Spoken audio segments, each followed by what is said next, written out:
Have you looked into Trump at all? Does he have ties in China? I have. I have looked at China. I wrote a book a couple years ago called Secret Empires. I have a chapter on the Trump family in there. There are some China ties, and I think there have definitely been efforts by China to cultivate that relationship.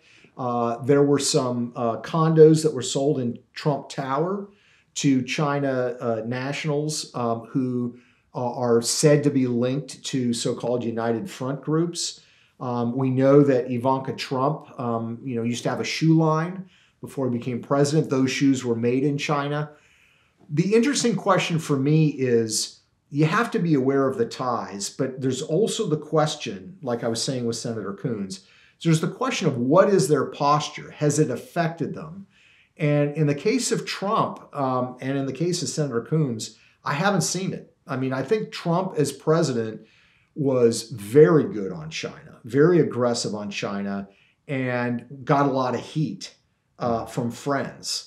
Some of these Wall Street guys that I profile in the book know Trump socially and communicate with him, and were not happy with what he was doing, but he stuck to his guns on China, and I think that is good and important, and I hope that he will continue to adopt that posture, now as a private citizen. Was there any backlash to his business dealings in China? I don't know. After he came out and he was so tough on him? I think most of those, he doesn't have active business in China. He was selling his condos in the United States, in New York. Okay. Chinese nationals were buying them. I know that when he was first elected president, his daughter Ivanka had applied for patents in China, which had not gone through. And then he became president, and suddenly those patents were granted.